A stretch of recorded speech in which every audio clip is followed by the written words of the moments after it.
This is a full story. Puppy wishes you all a happy and enjoyable story. After the divorce, my sister introduced me to a divorcee with a son. He looked pretty ordinary, but his son was absolutely stunning, like a little European prince. However, the son had some issues. No one was clear about the specifics, but he seemed to have suicidal tendencies and couldn't be left alone. My sister said the guy worked on ships and earned about $1 million a year but could only come home twice a year, each time for just 10 days. If we could get married, he'd send all his earnings back to me, and I just needed to take good care of his son and ensure he didn't get into trouble. I met Rocky for the first time at a hamburger shop downstairs from the company. He wore a navy blue sweatshirt. At nearly 40, he had a solid and sturdy build, a buzz cut, and although his looks weren't striking, he seemed clean and neat. My sister had already shown me his photos and explained the basic situation. Is it okay to ask why you divorced your ex-wife? Rocky smiled awkwardly, revealing 2 deep dimples and a set of white, neat teeth. To be honest, I've been married 3 times. I was surprised my sister hadn't mentioned this. 1 divorce might be due to incompatibility or long distance, but 2 or 3 times, that's a different problem. Could he have tendencies toward domestic violence? Or perhaps he was unwilling to hand over his salary after marriage, just looking for someone to take care of his son? I looked over the man 10 years older than me. From his appearance, he seemed gentle and honest, especially when he smiled, with a bit of a goofy charm. My son is from my first wife. Her family was well off, and at that time, I only made a little over $3,000 a month. Her parents introduced her to a boss, so I was forced to divorce. He rubbed his hands together, his tanned skin reddening, eyes fixed on the food on his plate, too embarrassed to look up at me. One would expect that after being mistreated like this, a man would harbor resentment towards his ex-wife's family. With his financial capability now, he should feel proudly vindicated. Yet, seeing Rocky, not only was there no hatred, but he also seemed quite self-deprecating. Could the next 2 divorces be related to his first wife? Maybe there were ongoing issues between them, or a lot of unclear financial transactions. Was your first wife very beautiful? I've seen photos of your son. He looks like a mixed-race child. I was hesitant to directly ask about the other 2 divorces. There might be some white moonlight drama involved. Rocky's smile turned a bit awkward as he replied, "Others say she was beautiful. Don't you think so?" He shook his head. I don't have much of an aesthetic sense and am a bit face-blind. I don't pay much attention to appearances. The food arrived. After we ate a bit, I asked him again, "What about the other 2? Tell me, and I'll see if I can accept it." His already reddened face turned slightly pale. His lips quivered, and he bit into a piece of meat, half of it getting stuck on his teeth. "My son." He hesitated over his words for a long time before finally setting down his chopsticks and sighing. "There's no point in hiding it. My son has some psychological issues." "I know. He has suicidal tendencies, right?" "Yes," he nodded. "Because of this, someone always has to keep an eye on him. But he's also in his rebellious teenage years and strongly resents being watched." Rocky really wasn't picky about women. My sister had already briefed him on my basic situation. "How about we get to know each other first?" I was quite satisfied with him, apart from his high salary, which could support me in staying home and writing. It's rare to find a man who, after a divorce, looks inwardly for reasons and seems like he can shoulder a family despite his goofy appearance. "I think you're pretty good. You seem like someone who lives a straightforward life." Rocky looked down, smiling shyly. I noticed his long eyelashes and the upward curve at the ends of his eyes. At nearly 40, besides his tanned skin, his face didn't have many wrinkles. "How can you tell from just having a meal?" I asked with a smile. He handed me a tissue while scanning the bill and explained, "Your hands are clean, without nail polish. You speak without aggression and consider things from both sides. Also, when you complimented my ex-wife, you did so without any emotional undertone." He showed me his phone screen, which displayed the payment interface, 79 yuan. Since we hadn't confirmed our relationship yet, splitting the bill was expected. I understood his gesture without needing further explanation. I immediately took out my phone to add him as a friend and transfer the money, but he put his phone away, clasped his hands together, and rubbed them. "This place is owned by a friend of mine. He said that the first person to bring a date here would get a meal of Sichuan food for under 100 yuan. With such keen attention to detail, the man didn't seem as foolish as he looked. I couldn't help but reevaluate him. "How about this? If you also think we're compatible, I'll take you to meet my son in the next couple of days and see if you can accept him. He hesitated a bit, visibly nervous, his brows furrowed, and then emphasized, I really think you're great. If this works out, I'll give you $1 million as a dowry and another $500,000 for you two to use. Let's do it tomorrow. It's the weekend. After exchanging contact information with Rocky, I returned to the company and told my sister about the situation. Everything was fine, but the way Rocky tensed up whenever he mentioned his son puzzled me. With such financial conditions, even having 2 children wouldn't be a big deal. Although the child had issues, he was already in high school, so there shouldn't be too many concerns about daily life, just more supervision. Sis, how much do you know about Rocky's son? Is he very resistant to having a stepmother? My sister, like Rocky, couldn't explain clearly. Not so much resistance. Just go meet him and see. He's a bit rebellious, so don't be scared. Does he hit people? No, he doesn't get physical. I wasn't in a hurry to get married, but I was very curious about how a 15-year-old high school student with suicidal tendencies had scared off the previous 2 stepmothers. The next morning, I bought some gifts and drove with Rocky to the best villa area in the city center. This is a garden community, right? Bought it for Jack to go to school. Back then, it was quite affordable. Jack?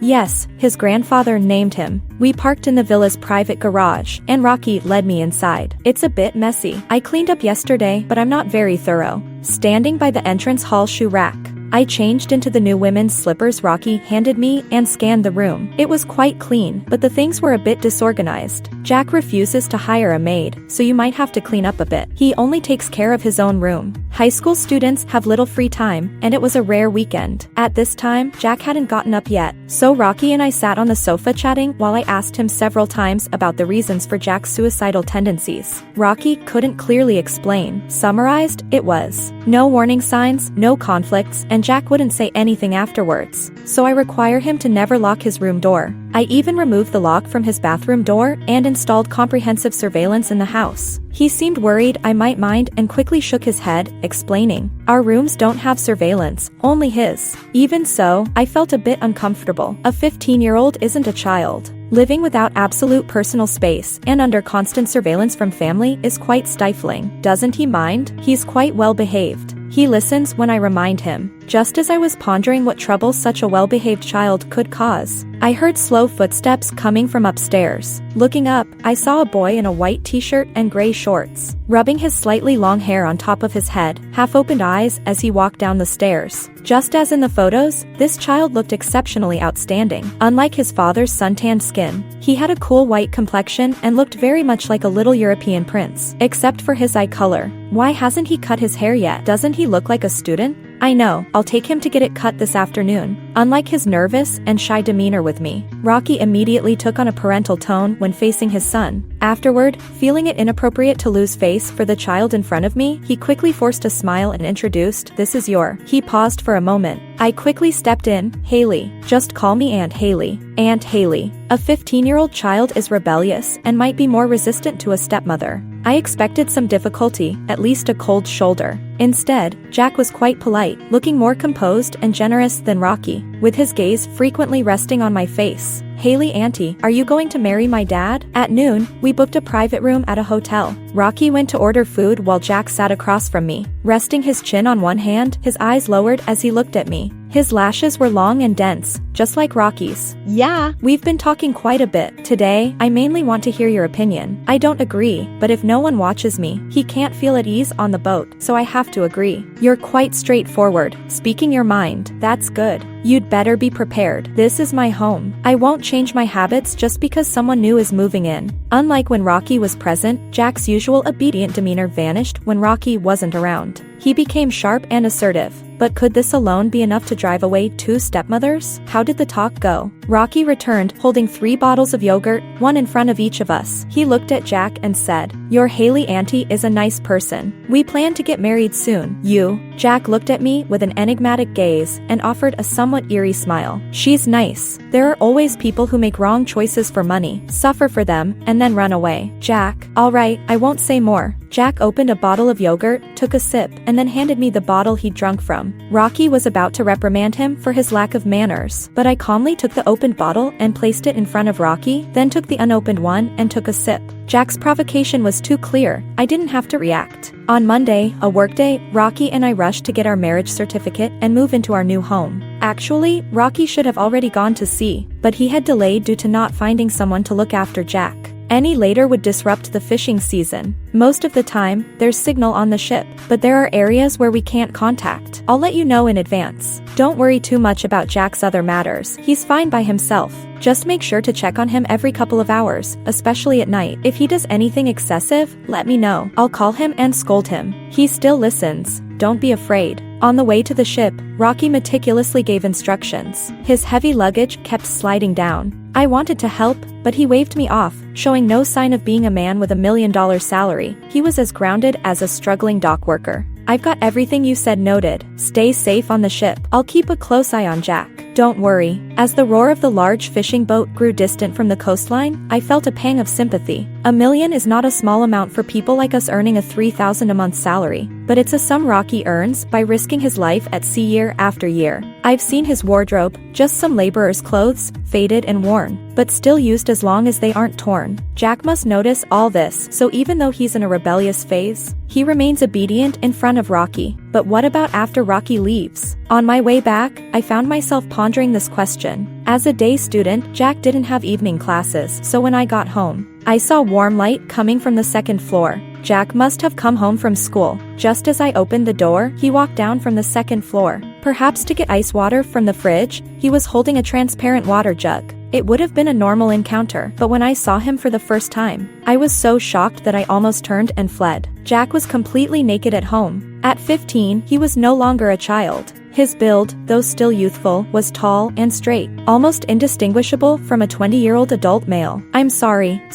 I'll wait for you to go back to your room. I quickly turned away, facing his back, cursing myself for coming home at the wrong time. Maybe I should have texted him in advance to let him know I was coming home. It's fine. Unexpectedly, I heard a calm chuckle from behind. Jack didn't seem as nervous as I was. He casually walked through the living room in his slippers, went to the fridge, and filled the jug with ice water. Just get used to it. I'm like this at home. What? It took me a while to process. He meant that even with a stepmother around, he still preferred to run around the house naked? As a newcomer, I felt a bit uneasy and aware of my outsider status. Alright then, I'll try not to look. Look if you want. It doesn't cost you anything. Not pleasant to the eyes. His irritation was clear from his silence, and he went upstairs with quicker steps. Once I heard him enter his room, I changed into my slippers and sent Rocky a message. Your son just gave me a show of confidence in his physique. Looks like he's quite proud of it. That's a good thing. With good network connectivity, Rocky could see all the footage except our room. 5 minutes later, I received a reply. Don't worry, I've talked to him. 15 minutes later, my door was knocked on. Jack stood at the door with a serious expression, leaning on the door frame with a slight bend, gritting his teeth, and said, "Did you report me to my dad?" Not really, he can see it on the monitor too. He even thought to put on shorts before confronting me, which pleased me. Wear whatever you like. I was just sharing a bit of daily life with my husband. Did he say anything about you? The pointed nature of his remark was too obvious. Jack, being in the wrong, threw me a sideways glance and turned to leave. Are you having dinner tonight? Seeing you is enough. Great, the less I cook.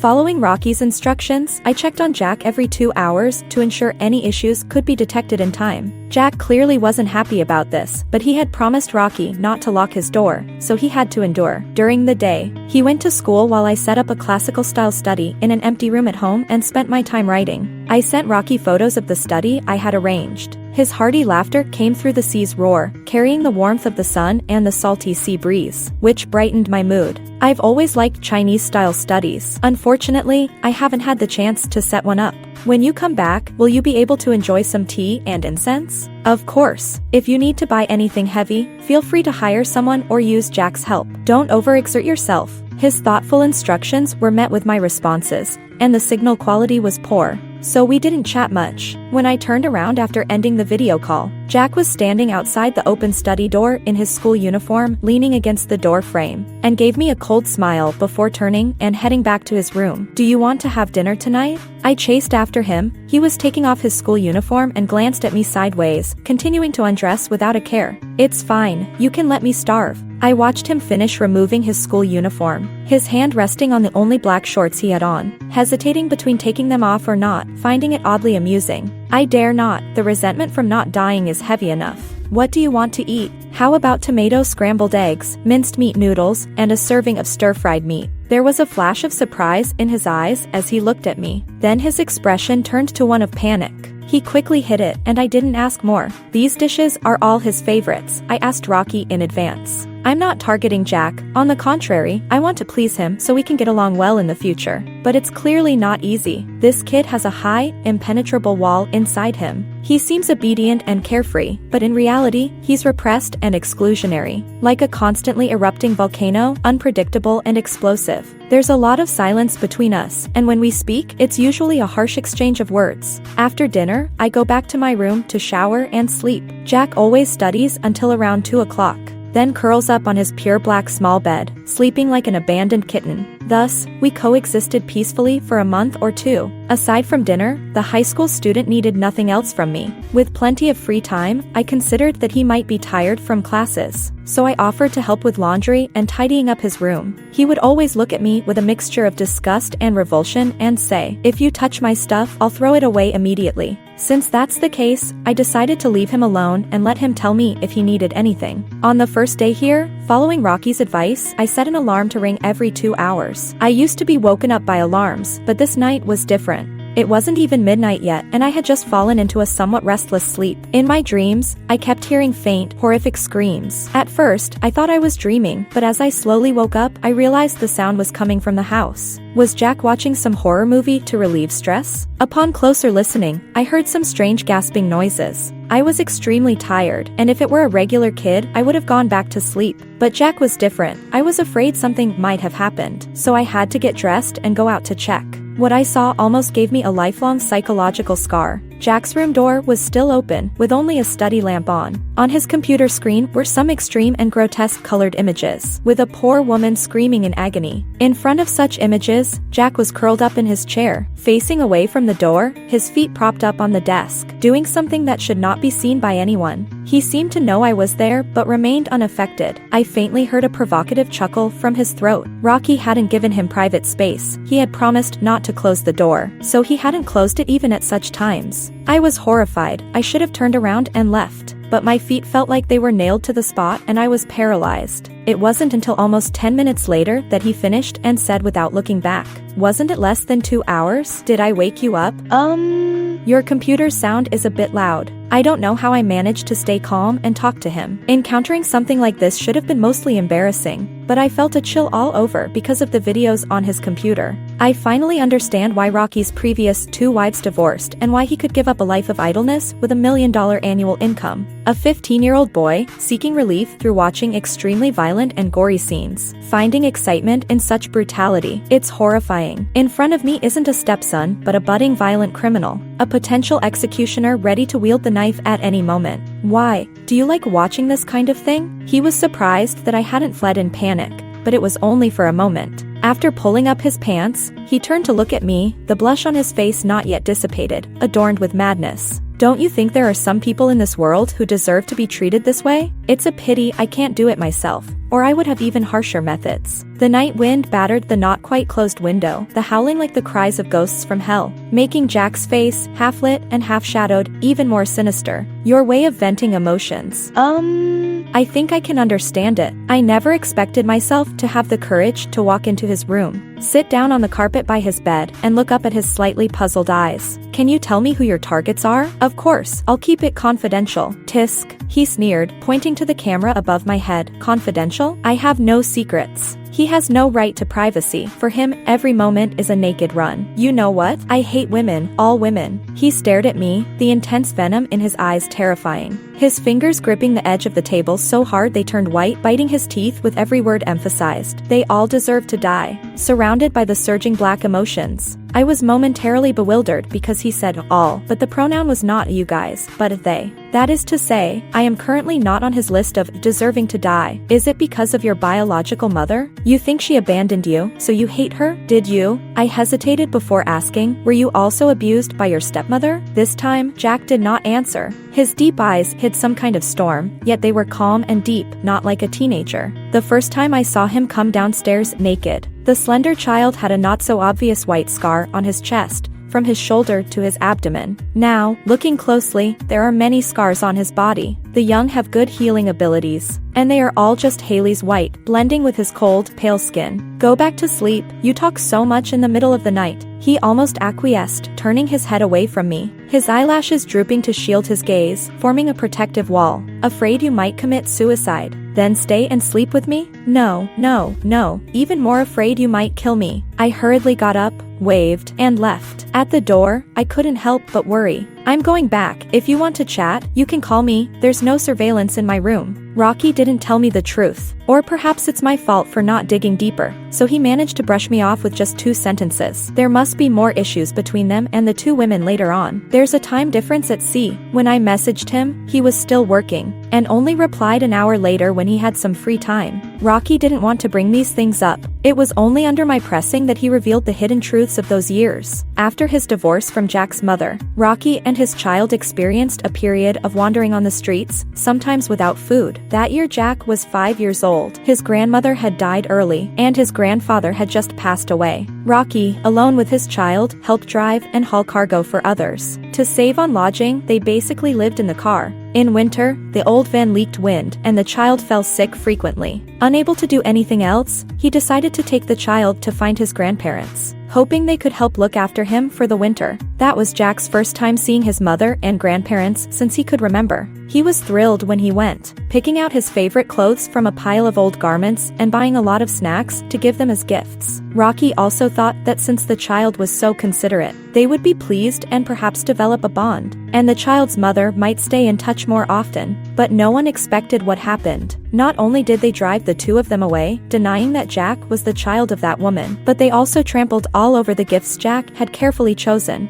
They warned Rocky, if you dare to cause trouble again, I'll have this child sold. That day, 5-year-old Jack sat quietly in the cargo of the van. That day, Rocky, feeling deeply guilty, was distracted and had a car accident. After a violent impact, little Jack crawled out of the wreckage, enduring the pain of a shoulder fracture, trying helplessly to pull his unconscious father out. But he was too small, he couldn't even open the twisted car door. Not knowing whom to ask for help, he could only rely on his memory to run back to that woman's house who didn't recognize him, begging them to save Rocky. He cried, not daring to make a sound, repeatedly saying, I will repay you. Please, I only have my dad. He arrived at the wrong time, just as his mother's new husband was coming to pick her up. The grandparents, in a panic, couldn't be driven away even with mops and chairs. The grandfather violently hit him with a chair, grabbed his arm with the fractured shoulder, dragged him out of the neighborhood, and threw him into a foul-smelling ditch outside. No one knows how Jack, who couldn't swim, managed to crawl out of the filthy water, or how much pain he endured.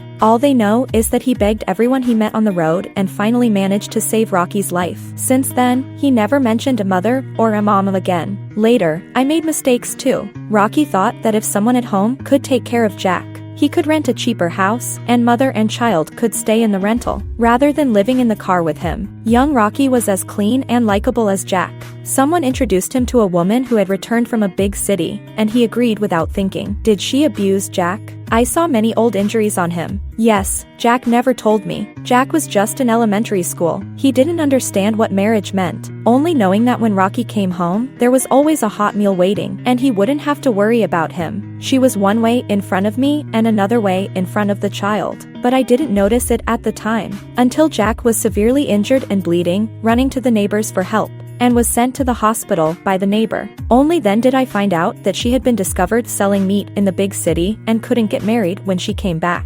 Marrying me was her last resort, having to marry a man she looked down upon and take care of his child. For a woman used to a comfortable life on the outside, It's understandable that she had a lot of resentment with no place to vent. After that, Rocky found a job on a ship. A senior worker, seeing his honest and hardworking nature, was willing to mentor him. But without anyone to care for Jack, how could he be at ease leaving home for half a year? The woman also heard that the income on the ship was high and refused to divorce, begging Rocky on her knees for a chance, promising to be good to Jack and never hit him again. But that year, the harvest was poor, the ship had problems, and we missed the season. Everyone returned home without making any money. Did she propose divorce after returning home? She went crazy, smashing everything in the house. If I hadn't protected him, a whole pot of boiling water would have been poured on Jack. Rocky didn't go into detail about the pot of boiling water, but I later saw large burns on his back when he changed clothes. So, what happened later? How? I originally wanted Rocky to explain everything in one go, but suddenly a storm started. The signal was like water blown away by the sea breeze, cutting off the call intermittently, and then it was disconnected. Do you want to know how my previous stepmother divorced? The sudden teenage voice startled me. To keep track of Jack's movements, I never completely closed my room door, leaving a small gap. At this moment, Jack was standing in the gap outside the door, his tone sarcastic and mocking, clearly having listened quietly for a long time. I'll just tell you directly. After all, I'm the one who knows the truth. He eavesdropped on my call, but did not intrude into my room. Instead, he knocked twice on the door. Can I come in? Yes. With my affirmative reply, Jack pushed the door open, holding a cold bottle of cola in his fingertips, and lazily settled into the sofa by my bed. You've been at my house for almost a month, right? It's been over a month. I remember you had 2 monthly exams. The teacher said you've made great progress and might enter the advanced class next year. You also joined my class's parent group? Jack smiled with an ambiguous meaning, filled with rejection and disgust. He turned his head, hiding the fleeting emotion in his eyes, his eyelashes trembling slightly. I pretended not to see. Your dad isn't here. These are things I should care about. Someone in the group has to respond. In the quiet night, only the wind occasionally brushed past the window, casting the shadow of disordered branches on the glass. She was introduced to me just like you were. She used to be an operator at a repair center in the neighborhood. He was silent for a long time, slowly lifting his head to look at the plain round ceiling light. At that time, we had some money and had already bought this house. My dad's offer to her was similar to what he gave you. As long as she took good care of me, her salary would be handed over to her. The woman was very different when she first came into the house. She warmly catered to Rocky and his son, making the two wandering men experience the warmth of a family for the first time. That must have been the happiest time for Jack. Because of that period of happiness, Jack made remarkable progress in his studies, rising from being a tail-end student to the top few in the elite class. But the father and son's hardships did not end there. This happy life lasted less than 2 years. One day after school, Jack heard her on the phone with Rocky. Her words were harsh, seeming to be upset that Rocky's income that year was only around $800,000, which didn't match the promise she was given. As a middle school student with a developed sense of money, he didn't think they needed to spend so much at home, so he secretly observed the woman's spending behavior. He used his phone to search the woman's room, discovering not only numerous luxury items worth tens of thousands, but also many receipts over $1,000 for manicures, $2,000 for hairstyles, even $5,000 for a meal, and tens of thousands for cosmetic surgery. Jack was furious at the time and angrily told Rocky about it. But Rocky, being honest and good-natured, was always considerate of others. He thought that even though the woman spent lavishly, she treated Jack well and never mistreated him. He said, when people suddenly have money, they become more extravagant, just like nouveau riche. It's okay, Dad is now getting things sorted out. In the future, we won't just earn this much. Rocky was right. Although the woman was extravagant, she never mistreated Jack. In fact, she was attentive to him, even personally picking out his underwear and socks. So, despite Jack's anger, he didn't truly plan to do anything. Until his 3rd year of middle school. I was sitting on the bed reading at the time. Jack suddenly stood up in the middle of his words, approached me, and knelt on the edge of the bed with one leg, leaning over and staring straight into my eyes. He took my right hand and placed it on his neck, then slowly slid it down to his chest and abdomen. Middle and high school are the developmental stages for boys. Jack had a tall and straight figure, and apart from the youthful innocence, he was clearly a man radiating light and heat. He wanted to go further down, but I realized the danger and panicked, pulling my hand back. She did the same, took my hand, placed it on herself, guided me to touch her, and then ripped off my pants. He didn't continue, and I saw the disgusted and rejecting look in his eyes. How could I not understand? The woman had fallen for her stepson and done the most forbidden thing, leaving an indelible psychological shadow on a junior high school student. Why did she leave later? Because of what you saw today. Because she found those tools I had stockpiled under my bed. Because she knew I wasn't afraid of death. Apart from this house, Rocky was indifferent to life and death. The woman grumbled and took away all the valuable things, tail between her legs, and ran away. It started raining outside at some point, and the temperature in the room became very low. I looked at Jack, and his gaze at me was the same, empty, numb, and devoid of any emotion. I was listening to someone else's story, and he was telling someone else's story. Why are you suddenly willing to tell me? You can pretend to be any way you think is conducive to survival, whether it's a loving mother and filial son, or peaceful times. I'm telling you this to warn you, if you want to live well, be honest. Okay, I've got it. I didn't argue against his targeting, just nodded lightly. Go to sleep, and after the holiday, your stepmom will take you to get revenge. Do I need you for that? I can't stand to be bullied. And your dad's style of swallowing your pride will suffocate me. Jack thought I was just saying that, but he didn't expect to be dragged out of bed by me at 6 in the morning on the first day of the weekend, sitting on an intercity bus heading straight to his biological mother's address. Are you crazy, Haley? Do I need your help to get revenge? Please show some basic respect to your stepmom and call me Aunt Haley, or I'll tell your dad. If this trivial matter isn't properly resolved, the hatred that keeps accumulating in Jack will always be a bomb. Who knows when it will explode?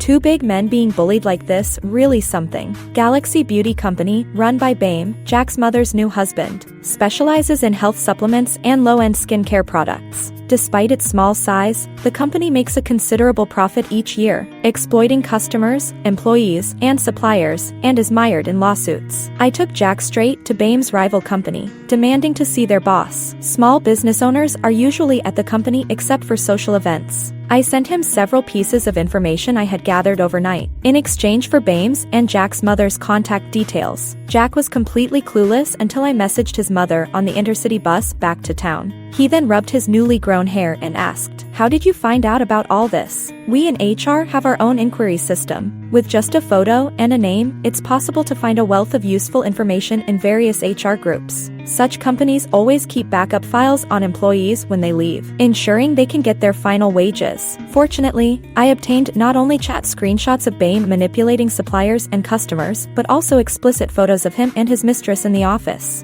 After returning home and a few uneventful days, while Jack was at school, I kept an eye on Bame's company. As expected, within less than a month, local news outlets released a video of Bame's wife catching him in the act in the office. They fought publicly and both ended up hospitalized. Within a few days, Bame's company suffered from delivery defaults due to terminated supplier contracts, losing its main clients and facing huge penalties. Banks, sensing trouble, immediately ended their cooperation, and Bame couldn't secure a loan to get through the crisis. In contrast, with Bame's downfall, the rival company's business soared, capturing all of Bame's former clients. It was only a matter of time before Bame went under. How's that? Satisfied? I took Jack to a restaurant to improve our mood and shared all the collected intelligence with him. After the steam from the big bowl of pickled fish and boiled meat dissipated, Jack lowered his eyelids in silence for a long time. Finally, he nodded, his voice a bit hoarse. Eat. Don't let it get cold. He didn't say thank you or change his confrontational attitude when talking to me.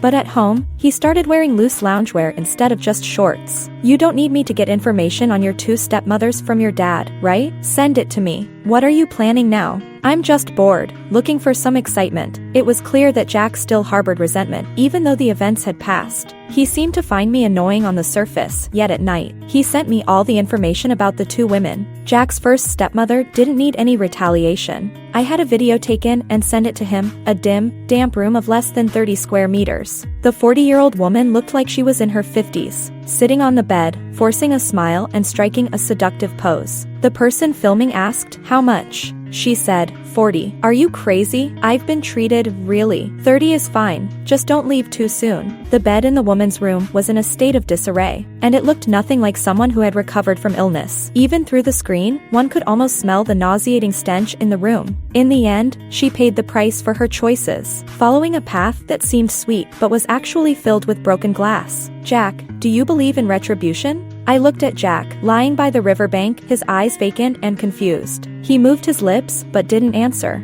staring far at the orange-red setting sun as if watching a performance nearing its end. It's okay, you'll believe it eventually. I sent him another document. This document detailed the current situation of his second stepmother. A woman who originally earned $3,000 a month suddenly had an income of millions annually, and her lifestyle soared. Luxurious brands, high-end cuisine, perfect cosmetic surgeries, and a magnificent residence. But it was like a plane running out of fuel at 10,000 meters high, leading to an inevitable crash. In just over a year, the woman's credit cards and various online loans exploded, with debts exceeding $1.8 million. Her private photos were spread everywhere, and she was hospitalized multiple times due to collection calls. Jack, sometimes revenge doesn't need extreme measures. Even though you no longer have contact with them, they're still silently watching you. Your well-being is more painful for them than if you had killed them. Don't preach to me, let's talk reality. Your dad is coming back early this year. We'll pick him up at the Pacific Ocean on New Year's Day and spend a few days at the beach before heading home. Other people's children would be thrilled to hear their dad is coming home early and the whole family can go out together.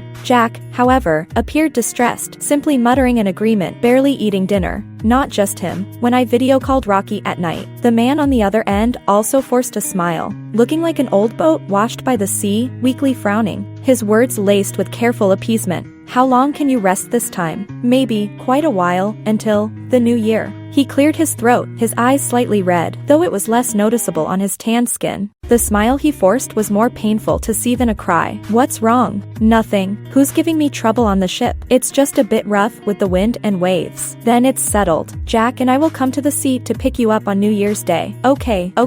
He distractedly agreed, making an excuse to leave the cabin to check something, then cut off the video call. In the following period, both father and son were like withered eggplants after frost. Jack's tone became soft, even when he argued with me. He occasionally helped clean the common areas and would bring me chicken bones when passing by the fried chicken shop. Seriously, you two are acting like you got caught while soliciting. Jack bit his chopsticks, making a squeaky sound. Haley, can you speak properly? Call me Aunt Haley, or Mom. There's no mom in my dictionary. Just give up. Soon, it was New Year's Eve. I packed some warm winter clothes and essentials. Jack took 2 days off in advance. We dragged our suitcases to the port to board the cheap little yacht we had booked. According to the plan, we would meet Rocky at the nearest port and replenish supplies for his fishing boat. We'd then return on his boat, experiencing life at sea. Rocky seemed distracted recently, and the signal was poor. It wasn't until we were on the yacht and sent him a message that he woke up and sent us a video. Jack, Haley, you really set off?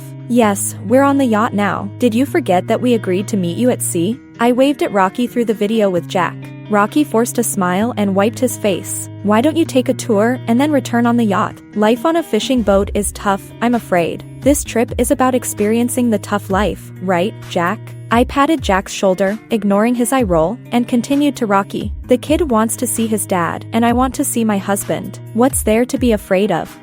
Rocky on the video kept rubbing his face and hands. At nearly 40, he looked like a shy fool, smiling awkwardly. After laughing, he quickly fell into a worried mood again, his eyes starting to redden. His throat seemed to be choked up, repeatedly making swallowing motions. Seeing his state, Jack blinked, stood up, and fled to the bathroom. All right, I'll stop bothering you. Call us when you dock.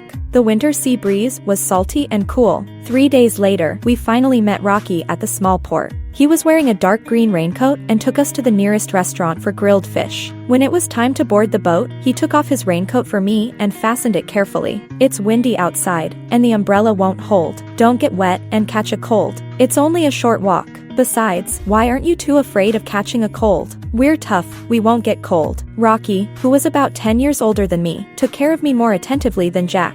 The wooden plank for boarding the boat had a gap. He insisted on carrying me across, worried I might step into it. The crew joked about him, saying, Rocky treats his new wife like a princess. Jokes aside, after laughing, the crew's faces fell again. Some sighed softly when they left, and others shook their heads, wiping their faces. What's going on? It's almost time for the family reunion. Why does everyone seem so down? It's nothing. We're just tired. Don't overthink it. Life on the fishing boat wasn't as luxurious as on the yacht, but Rocky had a small, clean room prepared for us. Jack went to stay with the crew to leave the private space for us. Having been drenched in the rain when boarding, Rocky changed clothes in the corner. Water droplets from his hair slid down his muscular back, stopping at his waist. Like a tilted vessel pouring its rich wine into the hidden, intimate space of a man. I'll help you dry your back.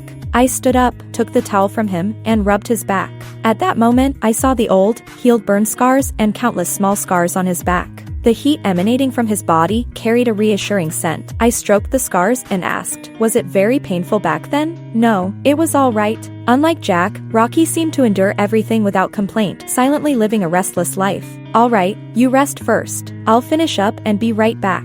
His back tensed up, and he suddenly grabbed my hand, quickly putting on his clothes and leaving the cabin, crouching as he went. I only saw the reddish hue on his tanned skin. Even his ears were red, and couldn't help but laugh secretly for a long time. When I was half asleep, Rocky finally returned. The night wind and waves were strong, and the fishing boat rocked. He hugged me from behind, resting his head on my shoulder, and wrapped us tightly in a blanket. Like many couples who met through introductions, we lacked a foundation of emotional connection, relying more on appearance and a bit of mutual attraction. Hence, we weren't very intimate despite being close. But over time, some changes occurred naturally. His breathing grew heavier, and he turned away from me as if afraid of being discovered. I really like you, Rocky. You're worth liking. I turned and hugged his waist, asking, what about you? What do you think of me? You're great. I really like you. He didn't expect me to still be awake. His tone was a bit panicked. He turned to hug me, but hesitated and didn't press close. I didn't know what his concerns were, and I felt a faint sense of disappointment.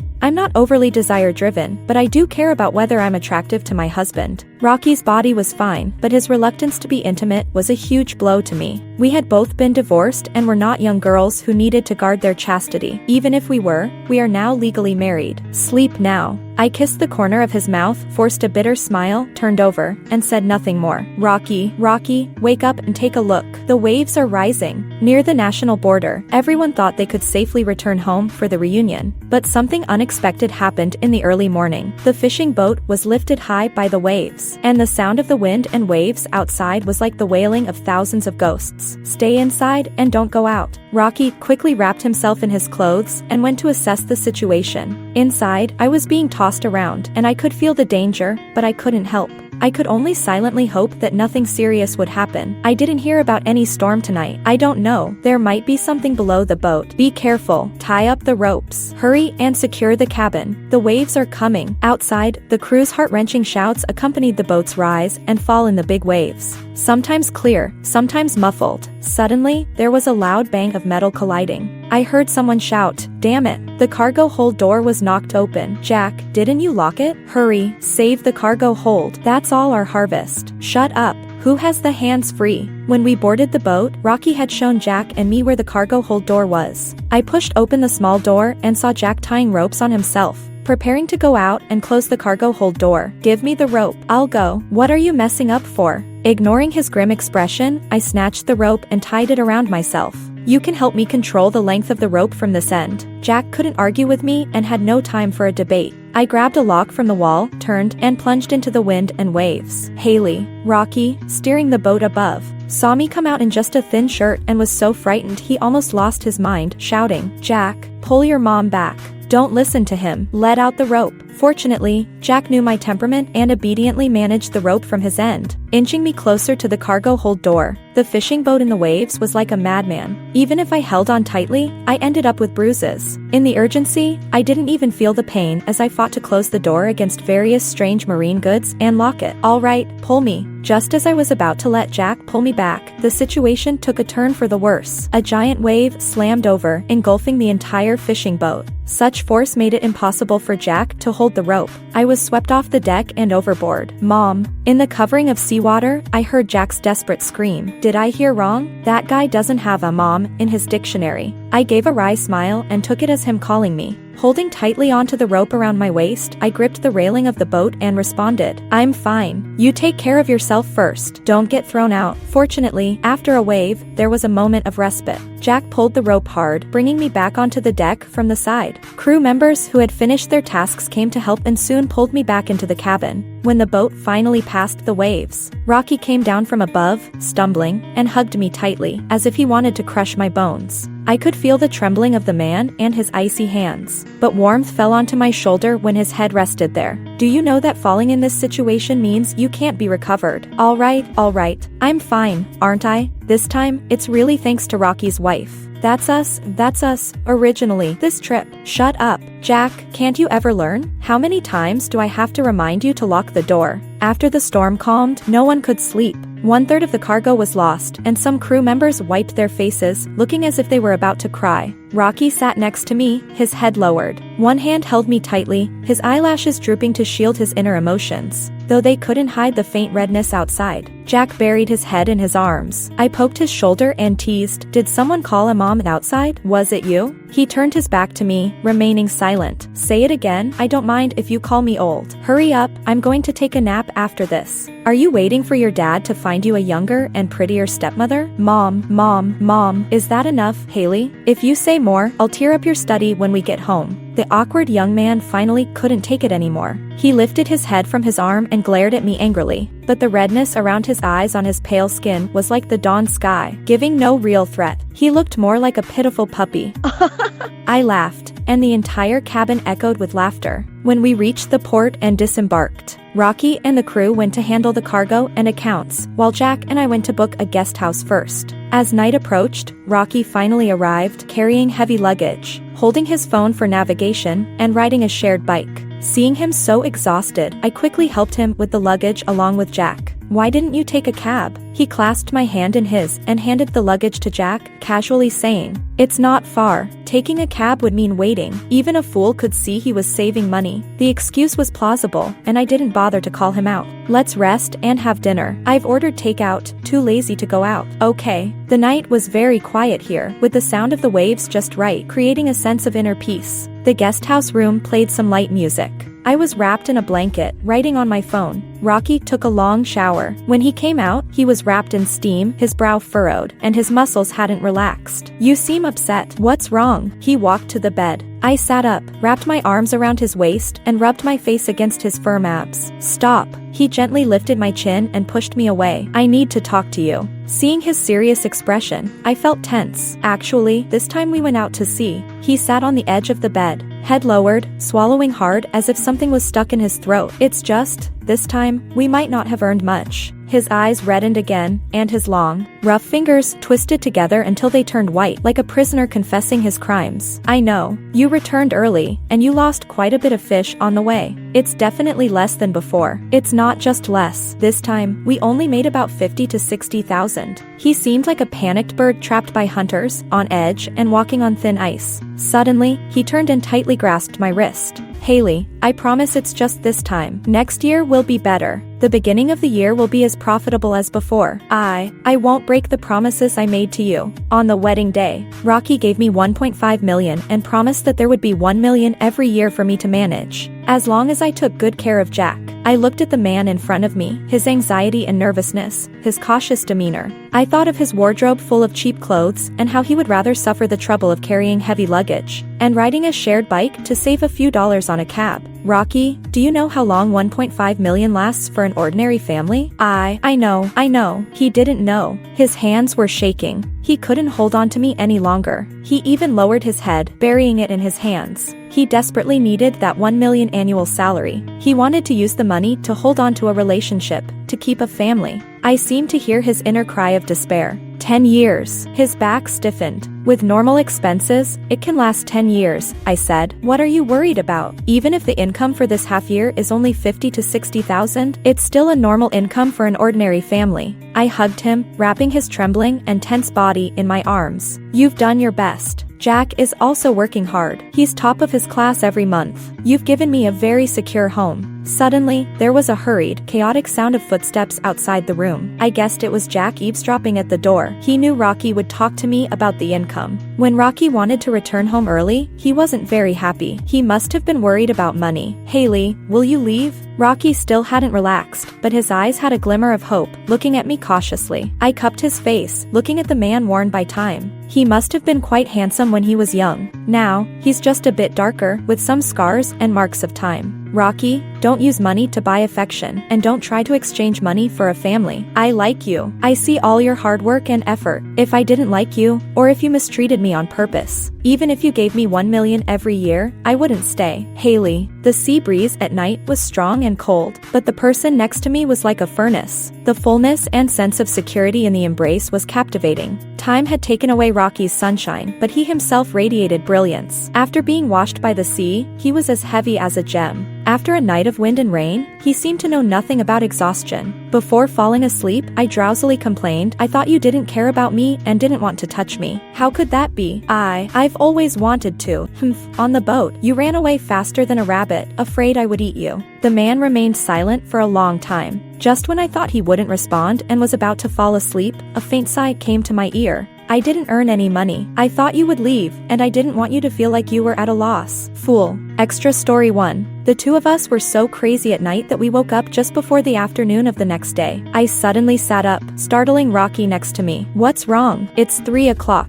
We haven't checked on Jack all night." It's easy to have accidents when you let your guard down. If he had suicidal thoughts during the night, after so long, there might be no chance for rescue. Rocky panicked too. We quickly put on the hotel's thick bathrobes and rushed to Jack's room. The guest house was a suite with 2 rooms facing each other and a living room in between. Today, Jack had closed the door. The short distance across the living room almost made our hearts leap out of our throats. Fortunately, the door wasn't locked and was easily opened by Rocky. The curtains were tightly closed, and the room was dimly lit. We could only see someone lying on the soft bed, the blanket only up to his waist. Jack, wake up, don't scare your dad." As Rocky rushed to the bed, he almost tripped over a pair of sports shoes on the floor and threw himself onto Jack, shaking his shoulders vigorously and shouting loudly. I quickly pulled open the curtains to let the sunlight in to check on Jack's condition. Check his breathing. "I'm calling for an ambulance." Damn, is it a tsunami or an earthquake? Before I could finish my sentence, a hoarse and dazed teenage voice came from Rocky's arms. Jack, who had already been half asleep, was now completely dazed after Rocky's shaking. Seeing Rocky, he was startled, his eyes wide as he clutched Rocky's collar and hoarsely yelled in a panic. "Where's Haley? Did she run away? I'll go find her. I'll bring her back." He pushed Rocky away and got out of bed, ready to find me. He only noticed me standing in front of the window when one leg was on the ground. Looking at him like a fool, time seemed to freeze. He just stood there, frozen at the bedside. "I'm your stepmother, not a long-distance runner. Thank you for thinking so highly of me. Don't panic, don't panic. Your mom is here." Seeing he was fine, Rocky finally breathed a sigh of relief and patted his back to comfort him. As I was about to relax, a shadow suddenly pounced on me. I was abruptly pulled into a warm embrace. Jack didn't make a sound, just holding me tightly. He was taller than Rocky, like a mountain, with tense muscles, as if he was holding a precious treasure he had almost lost. "It's all right, I'm not leaving. I didn't take care of you last night, and we were worried you might be in trouble. We were panicked today." Rocky and I patted his back, helping him snap out of his nightmare. After several minutes, Jack finally calmed down, let go of me, rubbed his face, and hugged both me and Rocky together, mumbling something softly. It sounded like, "Mom, our family should always be together. Our family." The word "mom" and the phrase "our family," though barely audible, struck a deep and lonely corner of my heart. It's good, just like this, to continue living well. Extra story 2. Jack did quite well. He never had suicidal tendencies again and was obedient at home, dressing properly and helping to tidy up the house. He always had a few retorts to what I said, but after retorting, he would still listen obediently. I also enjoyed our playful arguments and watching him turn red with anger. Later, he was admitted to a top university and chose electrical engineering. I opened a flower shop near home. After getting the hang of it, I switched to growing and wholesale of flowers. When the market was good, I earned $400,000 to $500,000 a year. The work at sea was tough and dangerous. In Jack's graduation year, I didn't let Rocky go. I handed over the fields to him for management and stayed in the flower shop to write. I thought this was pretty good, but Rocky was better at business. He was honest and sincere. In less than 6 months, the client base doubled, and we had to lease several hundred acres more to increase production. If I had met your dad earlier, I would have avoided 10 years of detours. Jack and I, each holding half a watermelon, sat under the large poplar tree by the fields. He didn't retort this time, looking at the blazing sun in the distance with eyes full of stars and a slightly bitter but serene smile. If only I had met Rocky earlier. Jack's childhood would have been much happier, at least like a normal child's. Mom, in my life, I only acknowledge you as my mom. Whenever others hear that my son has graduated from college, they always compliment me on how young I look. What are you two chatting about so happily? Rocky came out of the greenhouse, washed his hands in the bucket, and habitually wrapped me in his arms, seeking comfort. I scooped a spoonful of watermelon into his mouth and pushed him away a bit. It's so hot. It is really hot, but I want to hold you. Dad. Jack felt like a shiny light bulb and immediately sulked. I know you two are close, but don't flaunt it in front of a single person. I'm fed up. No one's stopping you from finding a partner. Choose well, and your parents will go propose. I purposely clicked my tongue. Jack, don't rush. Take your time finding someone. It's not like we're in a hurry for someone to look after the kids. Rocky was left speechless, blushing with embarrassment. He awkwardly laughed and took the watermelon from my arms, squatting to eat it. The end. If you like Puppy's story, please follow and like it. Updated every morning at 9 a.m.